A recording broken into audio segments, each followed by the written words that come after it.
bien impactante hablar, imaginar sobre lo que aconteció en aquella situación, y nos habla de una condición no muy favorable, no muy agradable, ¿cierto?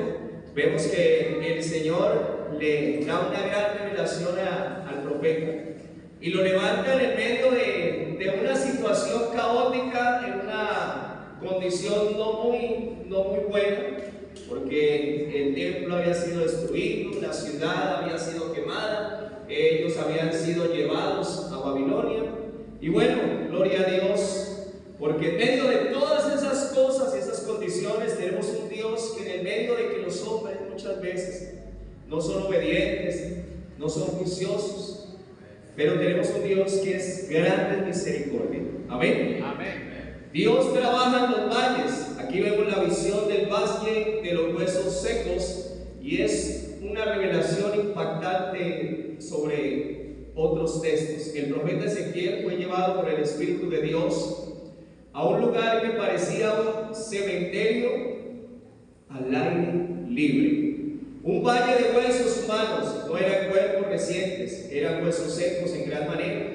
Pero esto representa una condición de muerte.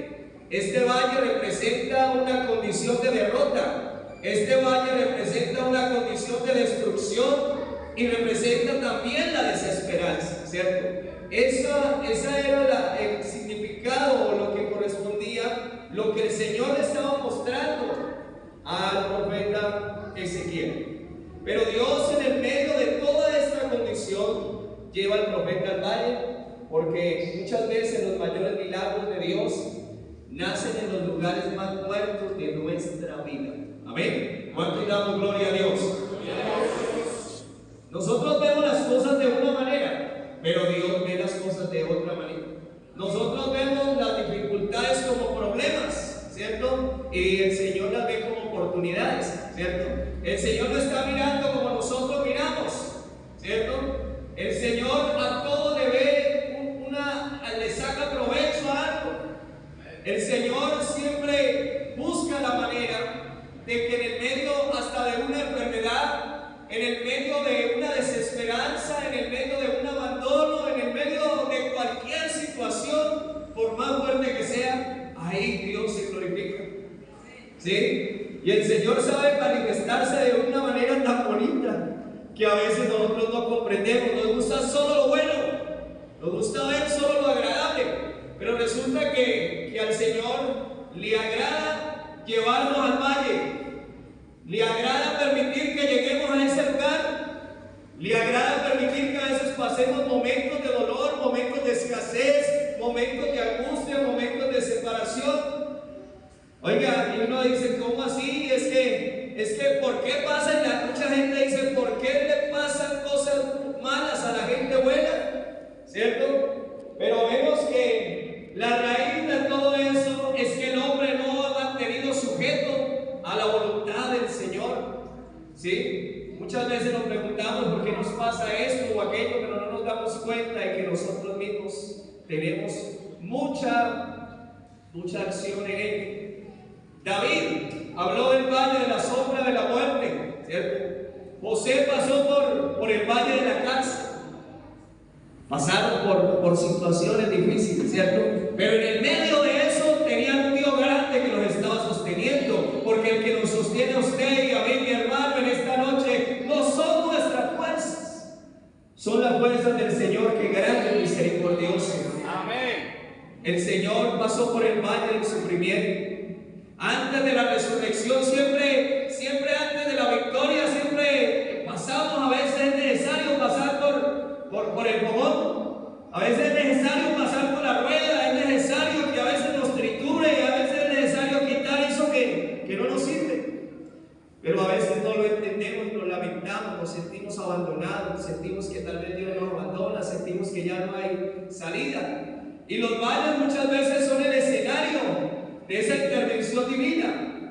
En el contexto histórico, el pueblo había sido llevado por Babilonia, Jerusalén había sido destruida, el templo fue derribado, miles de israelitas fueron llevados cautivos a Babilonia, y el pueblo sentía que Dios los había abandonado. Su nación había muerto, su esperanza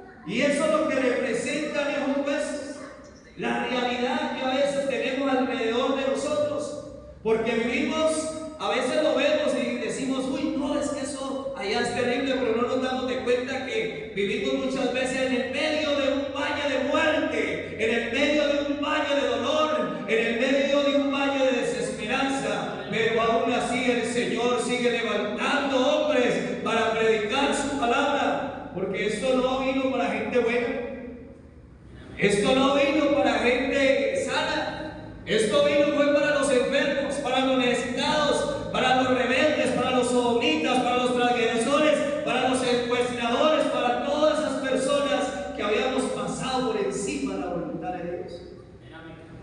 Pero en el medio de todo ese tiempo hemos podido ver, y yo creo que mi pastor ha podido ver en el medio de su transcurrir en el camino, cuánta gente mala. ¿Y por qué a veces, como lo hablaba hace unos días, por qué Dios se fija en alguien que no sirve para nada?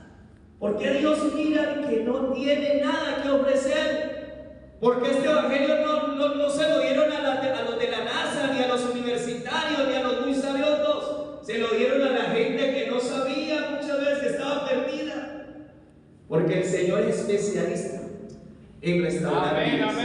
El Señor es especialista en restaurar corazones. El Señor es especialista en restaurar familias. El Señor es especialista en cambiar hombres. ¿Ah? Yo nunca pensé que estuviera hoy aquí en mi vida, pero el Señor ha tenido misericordia de mí. Y no sé por qué, porque a veces le pregunto, Señor, ¿qué me bendice? Y yo no tengo nada que ofrecerle. Señor, yo solo fui un hombre que me equivoqué, pero usted, Señor, se metió allá en barro a la basura por mí. ¿Cómo me voy a olvidar de este Dios tan bueno? ¿Cómo me voy a olvidar de este Dios que nos ama, que nos ayuda, que nos sostiene con su mano poderosa?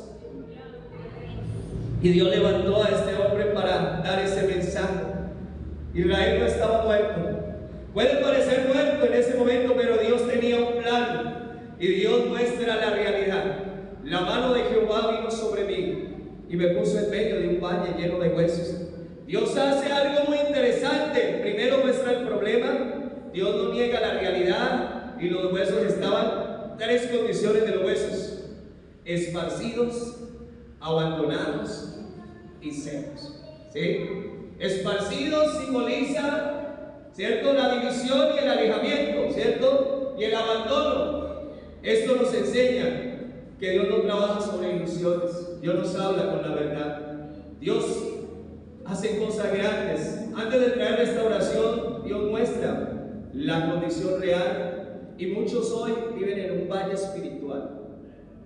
La fe debilitada, la oración apagada, la pasión por Dios perdida, la esperanza destruida. Y Dios dice, quiero que veas tu condición, mira cómo estás. Pero a veces no queremos ver, porque un saco no nos hace hombres agradables a Dios, ni cargar la Biblia. No, un vestido no hace a un hombre, lo hace su obediencia y su humildad delante de su Señor todos los días. Amén. El Señor quiere hacer algo nuevo. Esos huesos muy secos representan un nivel extremo de muerte. Los huesos secos simbolizan un nivel extremo de muerte. O sea, habla del tiempo, que llevan bastante tiempo muertos, ¿cierto? Porque para llegar a esa condición tiene que haber pasado mucho tiempo. Y no fue una transformación de un momento a otro, sino que comenzó a pasar un proceso, ¿cierto? Y así muchas veces le pasa al hombre. Muchas veces comienza a morir de a poquitos, ¿sí? Comienza a caerse la carne y comienza a caerse hasta que queda muerto, no siente nada. A los ojos de los hombres se ve bonito, ¿cierto? Pero la pregunta es, a los ojos de Dios, ¿cómo estamos? A los ojos del Señor, ¿cómo nos está viendo? Dice, y eran muchísimos secos en gran manera. Los huesos no solo estaban secos, estaban extremadamente secos. Significa el tiempo y representa situaciones que parecen, a veces vemos que las cosas son irreversibles, imposibles y sin ilusión. Mire lo que pasa. Pensamos a veces que las cosas son irreversibles, que ya no hay nada que Pensamos que ya no hay nada que hacer por él. Yo me acuerdo que le decían a mi madre, me decían, muchachos, ya, olvídese de eso. Eso no lo hace sino sufrir. ¿Sí? ¿Y cuántas veces la gente nos ha desechado? ¿Cuántas veces muchos matrimonios dicen, ya no hay nada que hacer? Dijo una mujer por ahí, se acabó el amor. ¿Sí? Se acabó el amor. ¿Qué pasó? Pero si usted lo amaba. Yo no me hable de gente. Yo, pero ¿qué pasó? Dijo, no quiero saber nada de gente. Me engañó otra vez. Estaba peleando con el esposo. Y a veces vemos, digo, ese hombre ya no tiene remedio. Eso es mejor cambiarlo. Eso es mejor seguir una vida. Y eso es lo que ofrece el mundo. ¿Sí? Eso es lo que ofrecen allá afuera. Pero Dios hace cosas imposibles. O sea, lo que es imposible para los hombres es posible para Dios. Dios tiene una solución al problema. Tal vez hemos visto muchos hombres y mujeres que han estado enfermos, han estado paralíticos, que ya no hay nada que hacer por él, está en una silla de ruedas, está condenado a una cantidad de años, ya murió allá. Pero el Señor es especialista en esos casos. ¿Sí? Porque al Señor sí que le gusta cuando los hombres dicen que no. ¿Sí? Al Señor sí que le gusta cuando los hombres desprecian. Porque es que el Dios que tiene esta iglesia es un Dios que hace cosas grandes y maravillosas. Amén. ¿Cuántos damos alabanza al Señor? Tal vez alguien dice, mi familia ya no tiene solución, o mi fe ya murió, o el Señor ya se olvidó de mí, mi matrimonio murió, mi ministerio murió, mis sueños murieron. A veces los sueños, ¿por qué? Cuando estamos niños, a mí me encanta escuchar a los niños. Tengo uno todos los días y me dicen cosas grandes. Pero ¿por qué cuando nosotros fuimos niños se nos escaparon esos sueños? ¿Cierto? Dejamos de soñar, no nos convertimos en el doctor, no nos convertimos en el, ¿cierto? Sino que nuestra vida cambió. Y pensamos que esos sueños ya no serán realidad. Dios no necesita situaciones fáciles para hacer milagros. Dios hace milagros en situaciones imposibles. Ahí trabaja Dios. ¿Sí? La pregunta de Dios fue, hijo del hombre, ¿vivirán estos huesos? ¿Sí? O sea, ¿usted sí cree que yo puedo hacer algo? ¿Sí? Y esa es la pregunta que nos hace. ¿Será que usted sí cree que Dios puede cambiar su vida? ¿Será que usted cree que ese hijo rebelde que usted tiene puede cambiar? ¿Será que usted sí cree que ese vecino que usted tiene puede cambiar? Ese que le pone rancheras, ese que dice malas palabras, ese compañero que es fuerte para tratar. ¿Será que Dios lo puede cambiar? Amén. Esa es la pregunta. Esta pregunta es impresionante porque Dios está mirando, estamos viendo muerte, ¿cierto? Pero pregunta sobre vida. Dios no está preguntando por lo que se ve. Dios está preguntando por lo que Él puede hacer. Y Él hoy puede hacer algo especial en una vida en esta noche. Que tal vez ha pasado por el valle y tal vez viene con una ausencia y con un desierto interno que tal vez a nadie quiere mostrar. Pero el Señor hoy está mostrando por medio de esta palabra que en el medio de esa condición Él está viendo cómo estamos nosotros. Dios está preguntando por lo que Él va a hacer. La respuesta de Ezequiel fue sabia. Me gusta esa respuesta. Señor Jehová, tú lo sabes. Amén. Tú lo sabes todo, Señor. Óigalo, porque es que nosotros a veces nos ponemos a opinar, ¿cierto? Y opinamos, pero realmente si hay alguien que tiene que opinar es Dios. ¿Sí? Él es el que tiene no solo la última, Él tiene la primera y la última. Él puede hacer lo imposible. Humanamente es imposible pero para Dios no hay nada imposible. Pero el Señor envía una palabra profética sobre estos huesos. Y dice usar la voz del profeta. Eso nos enseña algo profundo. Dios usa la palabra para traer vida, porque la palabra de Dios es vida y libertad. ¿Cierto? Que el Señor en el principio habló y se hizo, porque la palabra de Dios tiene todo poder. ¿Sí? Amén, amén. En el libro de Génesis, Dios creó el universo con su palabra y dijo, y fue hecho. La palabra de Dios tiene 4 condiciones, 5. Poder para crear, poder para restaurar, poder para resucitar. Y por eso cuando predicamos las palabras, las cosas muertas comienzan a moverse. Oiga, que este evangelio comienza a transformar una vida. Vemos que esto comienza a meterse en el corazón y en la vida de los hombres. El proceso de la restauración. Cuando Ezequiel profetizó, ocurrió un proceso. Primero hubieron estos 5 aspectos. Hubo ruido, luego hubo un movimiento, luego los huesos se juntaron, apareció carne y apareció piel, pero aún no había vida. Y esto nos enseña algo importante. Hay personas que tienen religión, hay personas que tienen apariencia, hay personas que son estructuradas para hablar, hay personas que tienen aparentemente muchas cosas, pero su vida espiritual está muerta. El espíritu es lo que da vida. El espíritu es lo que da vida.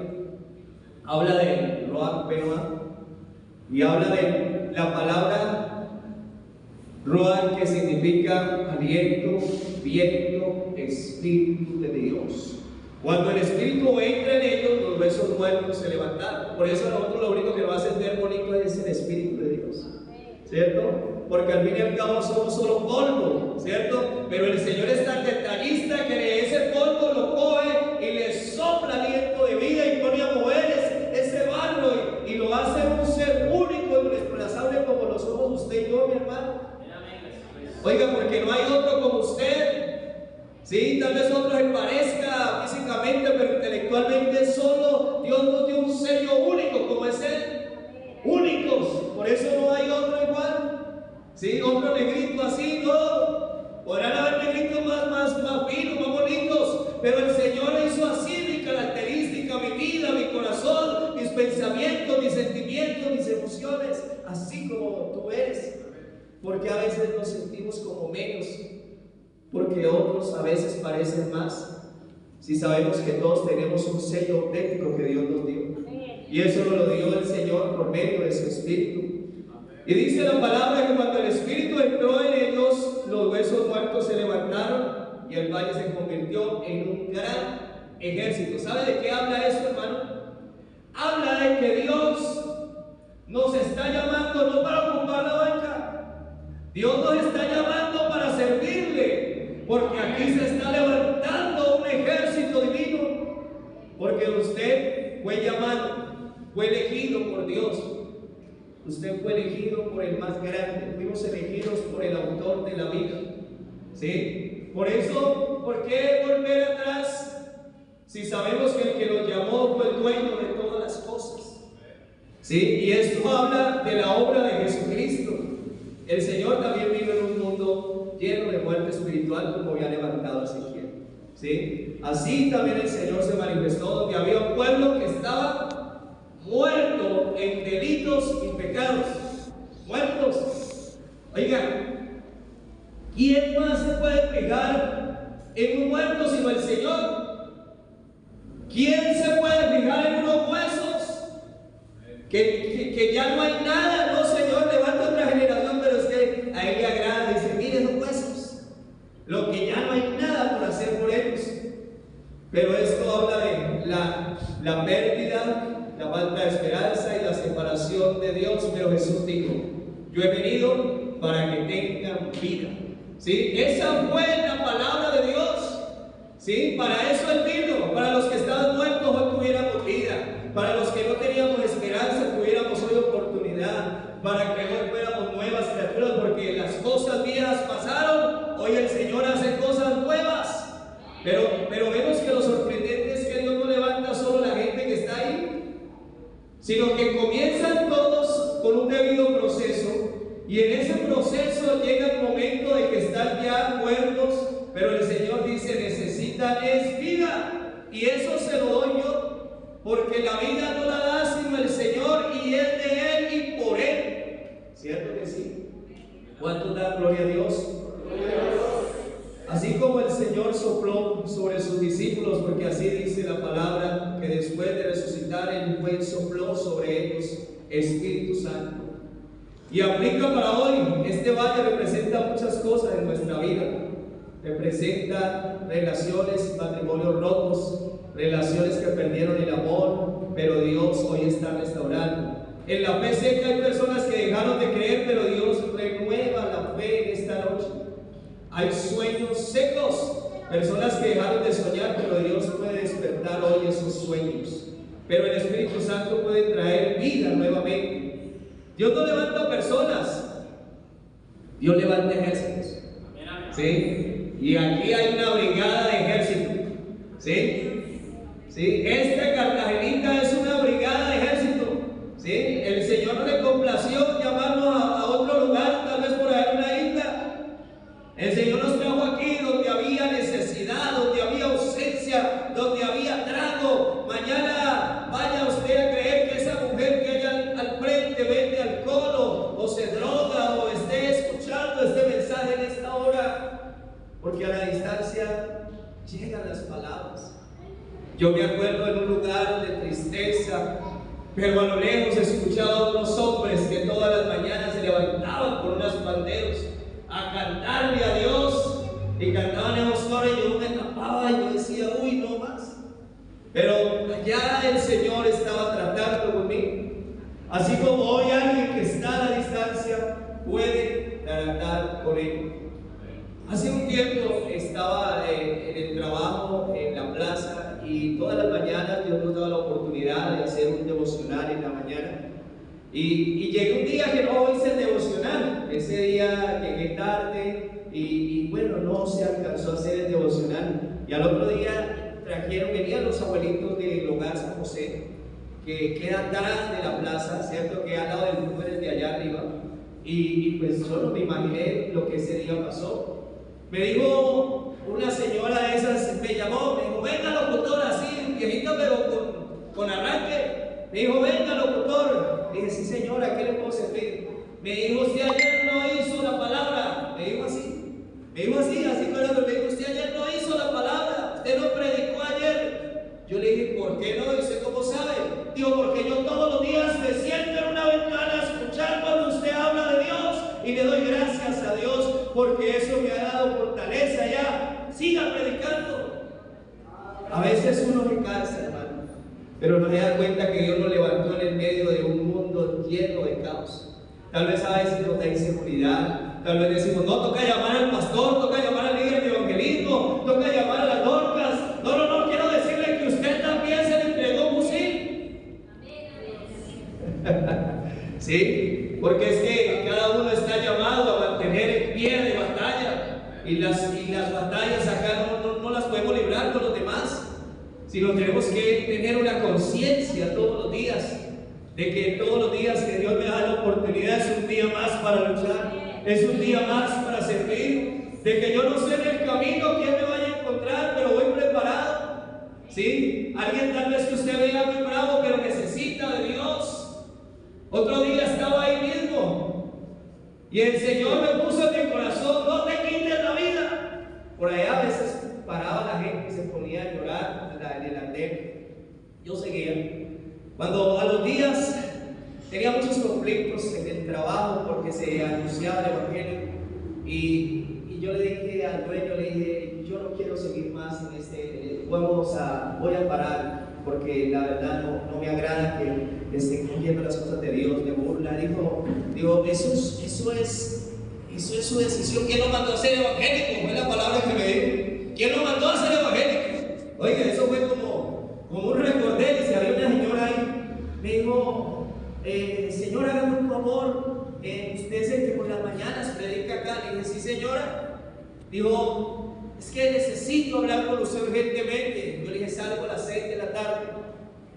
La señora estaba a las 6, pues nos tomamos un tinto y me dice, es que yo tengo un familiar que un día tenía una deuda muy grande y lo iban a matar. Y ese día pasó por la mañana porque se iba a quitar la vida. Yo no sé por dónde fue que me dijo la señora que iba el hombre a quitarse la vida para que la familia no lo viera. Y cuando iba pasando por donde usted trabaja, usted le dijo que no se quitara la vida, que Dios tenía el control, que Dios lo ayudaba y que Dios lo iba a levantar de esa necesidad, que tranquilo. Y le manda a decirle algo, que por favor no deje de anunciar. que por favor no deje de decir que Cristo sana. Oiga, ese día sentí como un jalón de orejas, y a veces uno se le olvida para lo que Dios lo llamó. A veces usted cree que es poco, pero lo que usted tiene es mucho, ¿sí? Y con lo que usted tiene basta y sobra, porque lo demás lo pone el Señor. Así usted no tenga tanto conocimiento, pero el día que Dios lo vaya a usar le pondrá palabras hasta en las orejas, ¿sí? Usted hablará del reino, usted hablará cosas que tal vez no entiende, se le vendrán los versículos, porque a mí me ha pasado y yo creo que a ustedes también. Oiga, uno va a hablar con alguien y uno nunca recordó el versículo y se le viene a la mente. Y la palabra de Dios dice, y mire lo que dice la palabra de Dios, hay esperanza. Oiga, y comienza uno a llegarle, porque lo que necesitamos es dejarnos usar por Dios. ¿Sí? En el medio de esta condición caótica que hoy vive el mundo, y que para eso Dios nos ha levantado. Dios no nos llamó para que estemos ahí sin hacer nada. Dios nos llamó para ser intercesores, para orar unos por otros, ¿cierto? Para predicar la palabra del reino, ¿cierto? Para anunciar esta buena noticia, porque es una buena noticia, hay que contarla, pero solo cuentan las malas noticias.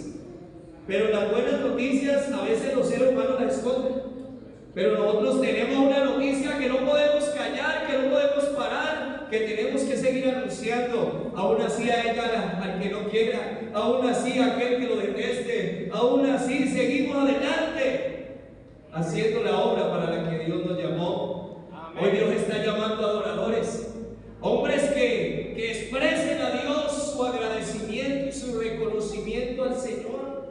La adoración, entrar en su presencia, lo decíamos hace unos segundos, a tus pies, Señor, arde mi corazón, a tus pies, Señor, encuentro todo lo que... ¿Sí? Oiga, es que a los pies del Señor no hay nada más bonito, que hoy se levante un pueblo con poder espiritual. Hoy quiero que imagines ese valle, y hoy podemos imaginar algo grande. Podemos imaginar que así como Ezequiel fue levantado, así como Ezequiel, el Señor le mostró toda la condición del pueblo de Israel, como estaban destruidos, se sentían mal, así hoy Dios nos viene mostrando por medio de la palabra que Dios nos ha llamado por un propósito, que Dios nos ha llamado para ser ejército de Dios, que Dios nos ha llamado para pelear la batalla de la fe, para seguir creyendo aunque no veamos. Un día ellos también